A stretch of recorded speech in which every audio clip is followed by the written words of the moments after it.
ನಮಸ್ಕಾರ ಎಲ್ರಿಗೂ, ನಾನು ನಿಮ್ಮ ಸ್ನೇಹಿತ ಲಿಂಗರಾಜ್. ಎಲ್ಲರೂ ಚೆನ್ನಾಗಿದ್ದೀರಾ ಅಂತ ಭಾವಿಸ್ತಾರೆ. ನಾನು ಮತ್ತೊಂದು ವಿಡಿಯೋಗೆ ಎಲ್ರಿಗೂ ಸ್ವಾಗತನ ಕೊಡ್ತೀನಿ. ಅದೇ ರೀತಿ ಇವತ್ತು ನಾವೊಂದು ಟ್ರಿಪ್ನ ಹೊರಟಿದ್ದೀವಿ.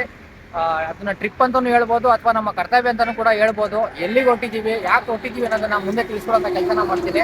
ಅದಾಗೆ ನಮ್ಮ ಸ್ನೇಹಿತರು ಕೂಡ ಮುಂದೆ ಬರ್ತಾ ಇದ್ದಾರೆ. ನಾನು ಇವಾಗ ಪ್ರೆಸೆಂಟ್ ಆಗಿ ಮಾಗಡಿ ರೋಡ್ ಟೋಲ್ ಹತ್ರ ವೇಟ್ ಮಾಡ್ತಾ ಇದ್ದೀನಿ. ಅವ್ರು ಬಂದಮೇಲೆ ಮುಂದೆ ಏನಾಗುತ್ತೆ ಅಂತ ಹೇಳಿ ತಿಳಿಸ್ಕೊಡೋಂಥ ಕೆಲಸನ ಮಾಡ್ತೀನಿ. ಅದ್ರ ಜೊತೆಗೆ ನನ್ನ ಚಾನಲ್ಗೆ ಯಾರ್ಯಾರು ಸಬ್ಸ್ಕ್ರೈಬ್ ಮಾಡ್ಕೊಂಡಿಲ್ಲ, ಸಬ್ಸ್ಕ್ರೈಬ್ ಮಾಡ್ಕೊಂಡು ಸಪೋರ್ಟ್ ಮಾಡಿ ಅಂತ ಕೇಳ್ತಾ ಶುರು ಮಾಡೋಣ ವಿಡಿಯೋನ. ಬನ್ನಿ.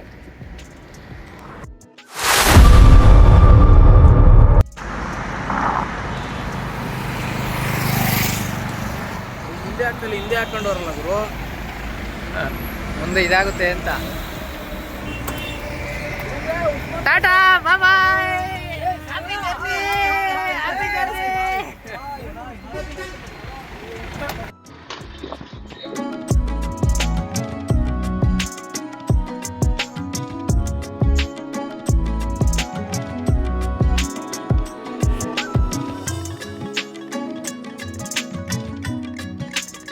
ಅಲ್ಲಿಂದ ನಮ್ಮ ಪಯಣ ಶುರುವಾಗಿ ನಾವು ಬಂದಿದ್ದೆ ಸೀದಾ ಯಡಿಯೂರು ಸಿದ್ಧಲಿಂಗೇಶ್ವರ ಸ್ವಾಮಿ ದೇವಸ್ಥಾನಕ್ಕೆ.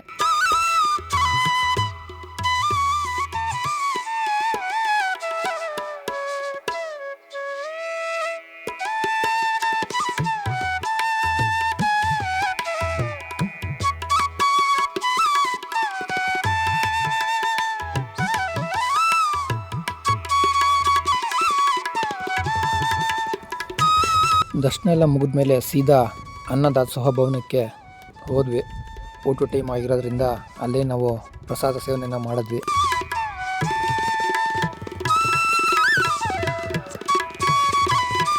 ಹಾಗೆ ಆ ಪ್ರಸಾದ ರುಚಿ ಮಾತ್ರ ಅದ್ಭುತವಾಗಿತ್ತು. ಎಲ್ಲ ಹೊಟ್ಟೆ ತುಂಬ ಊಟನ ಮಾಡಿಕೊಂಡು ಅಲ್ಲಿಂದ ಸೀದಾ ನಾವು ತಿಂದಿರೋ ತಟ್ಟೆಗಳನ್ನ ಕ್ಲೀನ್ ಮಾಡಿ ಇಡಬೇಕಾಗಿರ್ತದೆ. ಅಲ್ಲೇ ಇಟ್ಟು ಮತ್ತೆ ನಮ್ಮ ಪಯಣನ ಶುರು ಮಾಡಿದ್ವಿ.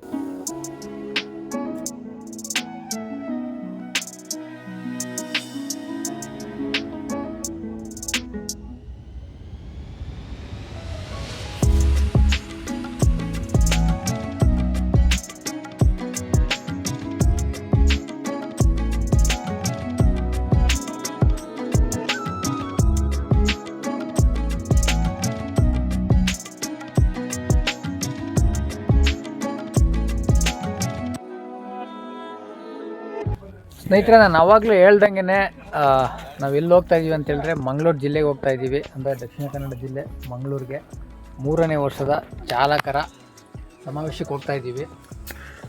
ನೀವು ನೋಡ್ತಾ ಇರ್ಬೋದು, ಇವರು ಗಂಡತಿ ಪ್ರಧಾನ ಸ್ವಾಮಿ ಅಂತೇಳಿ ನಮ್ಮ ಗೌರವ ಅಧ್ಯಕ್ಷರು, ಮತ್ತು ಸಂತೋಷ್ ಕುಮಾರ್ ಅಂತ ಅಧ್ಯಕ್ಷರು, ರಾಜು ಕನ್ನಡಿಗ ಅಂತ ನಮ್ಮ ಪ್ರಧಾನ ಕಾರ್ಯದರ್ಶಿ, ನಾನು ಲಿಂಗರಾಜು ಖಜಾಂಚಿ, ನೆಹರು ಕಾರ್ಯದರ್ಶಿ, ಉಸ್ಮಾನ್ ಪಾಷಾ ಸಂಘಟನಾ ಕಾರ್ಯದರ್ಶಿ, ರಾಜ್ಯ ಕಾರ್ಯದರ್ಶಿ ಶ್ರೀನಿವಾಸ್ ಬಾಬು ಅಂತ, ರಾಜ್ಯ ಜಂಟಿ ಕಾರ್ಯದರ್ಶಿ ಶಿವಕುಮಾರ್ ಅಂತ, ಜಾನ್ ಭಾಷಾ ಅಂತ ಕಾರ್ಯಕಾರಿಣಿ ಸಮಿತಿ ಸದಸ್ಯರು, ಹಾಗೂ ಬಾಬಾಜಾನ್ ಅಂತೇಳಿ ರಾಜ್ಯ ಸಂಘಟನಾ ಕಾರ್ಯದರ್ಶಿ. ಇವಾಗ ವಿಡಿಯೋ ಮಾಡ್ತಾ ಇರೋದು ಅವರೇನೆ. ಮತ್ತು ಇವಾಗ ನಾವು ಸಕಲೇಶ್ಪುರ ಹತ್ರ ಪ್ರೆಸೆಂಟಾಗಿ. ಈಗ ಇಲ್ಲೆಲ್ಲೋ ಒಂದು ಫಾಲ್ಸ್ ಇದೆ ಅಂತೇಳಿ ನಮ್ಮ ಸ್ನೇಹಿತರು ನವೀನ್ ಅಂತೇಳಿ, ಅವರು ಸಕಲೇಶ್ಪುರ ಅಧ್ಯಕ್ಷರು. ಇಲ್ಲಿ ಸಕಲೇಶ್ಪುರ ಒಂದು ಚಿಕ್ಕದಾಗ ಒಂದು ಫಾಲ್ಸ್ ಇದೆ ಅಂತ ಹೇಳಿದ್ರು. ಅದನ್ನು ನೋಡ್ಕೊಂಡು ಹೋಗೋಣ ಅಂತೇಳಿ. ಇನ್ನೂ ಟೈಮ್ ಇದೆ, ನಾಳೆ ಇರೋದು ಪ್ರೋಗ್ರಾಮು. ಹಾಗಾಗಿ ಇವತ್ತು ಅದನ್ನು ಕೂಡ ನೋಡ್ಕೊಂಡು ಹೋಗೋಣ ಅಂತೇಳಿ ಬಂದಿದ್ದೀವಿ. ಬನ್ನಿ, ಫಾಲ್ಸ್ ಹತ್ರ ಹೋಗೋಣ.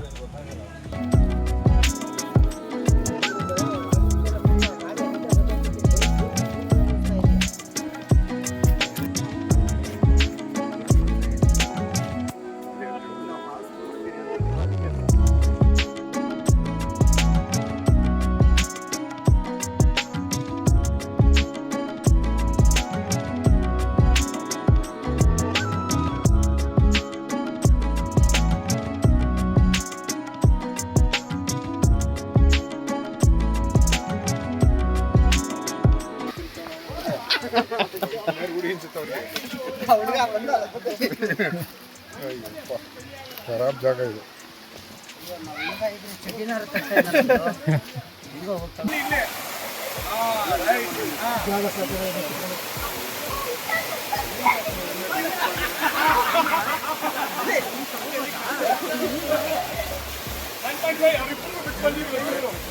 ಅವರಿಬ್ರು ಮಲ್ಕೊಳ್ಳಿ ಹೆಂಗೇನೆ. ಒಂದು ನಿಮಿಷ ತೆಗಿತೀನಿ. ಒಂದೇ ಸೆಕೆಂಡ್ ನಿನ್ ಚೀಲ ಮುಚ್ಕೊಳಪ್ಪ. ನಿನ್ನ ಬಂದು ಬಿಟ್ರೆ ನಾನು ಏನು ನೋಡ್ಲಿ. ನಾವು ಯಾವ್ದು ನೋಡ್ರಿ ಅಲ್ಲಿಂದ ಒಂದು 20 ಕಿಲೋಮೀಟ್ರ್ ದೂರದಲ್ಲಿರುವಂಥ ಕಾಡುಮನೆ ಟೀ ಎಸ್ಟೇಟಿಗೆ ಬಂದ್ವಿ. ಇದು ಸುಮಾರು 1000 ಎಕರೆಗಿಂತ ದೊಡ್ಡದಿದೆ ಅಂತೇಳಿ ತಿಳಿಸ್ಕೊಟ್ರು ನಮ್ಮ ನವೀನ್ ಅವರು.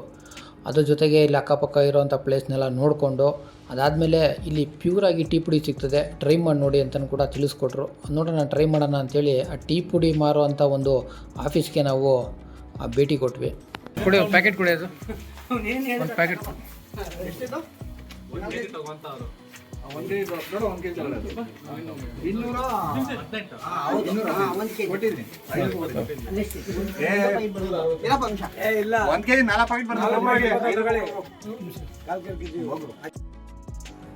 ಅಲ್ಲಿಂದ ಆನ್ ದ ವೇ ಬರ್ತಾನೆ ಊಟ ಎಲ್ಲ ಮುಗಿಸ್ಕೊಂಡು ಫೈನಲ್ ಆಗಿ ನಾವು ಬಂಟ್ವಾಳನ ತಲುಪಿದ್ವಿ.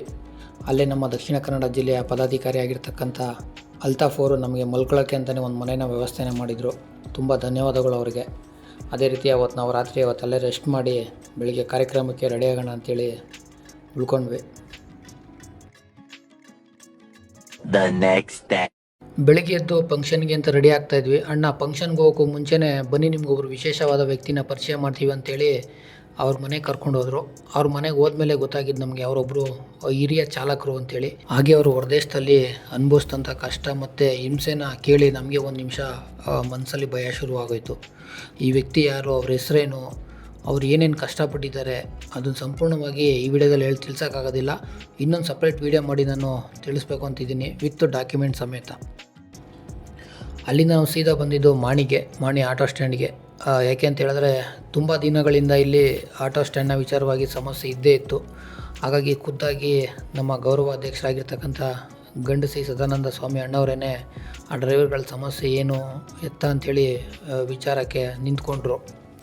ಅಲ್ಲಿ ಬಂದಂಥ ಒಂದು ಆಟೋ ಸ್ಟ್ಯಾಂಡು ಚಾಲಕರು ಮತ್ತು ನಮ್ಮ ಸದಸ್ಯರು ಕೂಡ ಆಗಿರ್ತಾರೆ ಸ್ನೇಹಜೀವಿಲಿ. ಎಲ್ಲ ವಿಚಾರನೂ ಕೂಡ ತಿಳ್ಕೊಂಡು ಮುಂದೆ ಏನು ಮಾಡಬೇಕು ಅಂಥೇಳಿ ಕೆಲವರಿಗೆ ಮಾಹಿತಿನೂ ಕೂಡ ಕೊಟ್ಟು ನಮ್ಮ ಪದಾಧಿಕಾರಿಗಳಿಗೂ ಕೂಡ ಮಾಹಿತಿನ ಕೊಟ್ಟಿರ್ತಾರೆ. ಅಲ್ಲಿಂದ ಬಂದು ತಿಂಡಿನ ಮಾಡಿಕೊಂಡು ಸೀದಾ ನಾವು ಫಂಕ್ಷನ್ಗೆ ಹೊರಟ್ವಿ.